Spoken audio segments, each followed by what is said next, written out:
ডিব্ৰুগড়ৰ মোহনবাৰীত সদৌ অসম ছাত্ৰ সন্থাৰ নৱনিৰ্মিত শ্বহীদ বেদী মুকলি। আজি আনুষ্ঠানিকভাৱে মোহনবাৰী তিনিআলিত শ্বহীদ বেদীটো মুকলি কৰে মোহনবাৰী গাঁও পঞ্চায়তৰ সভাপতি নিখিল ৰঞ্জন বৰুৱাই। পঞ্চায়তৰ চতুৰ্দশ বিত্ত আয়োগৰ অধীনত মোহনবাৰী পঞ্চায়তৰ তত্বাৱধানত মুঠ 2 লাখ টকাৰ ব্যয় সাপেক্ষে নিৰ্মাণ হোৱা এই শ্বহীদ বেদীটো মুকলি কৰে পঞ্চায়তৰ সভাপতিগৰাকীয়ে। আজি শ্বহীদ বেদীস্থলীত মুকলি অনুষ্ঠানত মটক যুৱ ছাত্ৰ সন্মিলনৰ কেন্দ্ৰীয় সমিতিৰ উপসভাপতি অজয় গগৈ, লাহোৱাল আঞ্চলিক ছাত্ৰ সন্থাৰ সভাপতি বিদ্যুৎ সাগৰ দত্ত, জাতীয়তাবাদী যুৱ ছাত্ৰ পৰিষদৰ নেতৃবৃন্দৰ লগতে যথেষ্ট সংখ্যক অঞ্চলটো গণ্যমান্য ব্যক্তিয়ে অংশগ্ৰহণ কৰা পৰিলক্ষিত হয়। আৰু এই দিশত তেওঁলোকৰ কিছু মন্তব্য আছে, এই মন্তব্য আপোনালোকৰ ওচৰত দাঙি ধৰিছোঁ।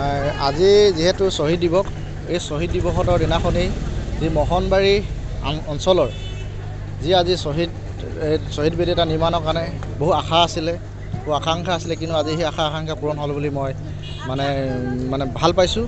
যিহেতু এটা সময়ত মই যেতিয়া লাহোৱাল আঞ্চলিক ছাত্ৰ সন্থাৰ সভাপতি আছিলোঁ আৰু মোৰ সতীৰ্থ আছিলে আমাৰ গৌৰৱ চেতিয়া, পাপু লাহন, তেওঁলোকৰ দিনতে আমি এডোখৰ মাটি ইয়াত লোৱা হৈছিলে। তেতিয়াই কিছু কাম ৰৈ গৈছিলে। তাৰপিছত আমাৰ স্থানীয় মোৰ জ্যেষ্ঠ ভাতৃ প্ৰতিম 4জনে, যেনেকৈ আমাৰ উজ্জ্বল গোহাঁই, ৰুবুল হাতী বৰুৱা আৰু উত্তম শৰ্মা, প্ৰফুল্ল বৰুৱা, এই 5জন ব্যক্তিয়ে উদ্যোগত মই যেতিয়া মোহনবাৰী গাঁও পঞ্চায়ত ৰাইজৰ সহায় সহযোগৰ যেতিয়া নেকি মোহনবাৰী গাঁও পঞ্চায়ত সভাপতি হৈ আহিলোঁ, ঠিক সেইদৰে আমি মোহনবাৰী গাঁও পঞ্চায়তৰ চতুৰ্থ বিত্ত আয়োগৰ অধীনৰ পুঁজি যি আমাৰ 19 আৰু 20 বৰ্ষ আছিলে, তাত আমি 2 লাখ টকা এটা অৱদান ধৰি দিছিলোঁ আৰু সেই টকাৰে তেওঁলোকে আজি নিৰ্মাণ কৰি এই শ্বহীদ বেদী সম্পূৰ্ণৰূপে আজি নিৰ্মাণ কৰিলে।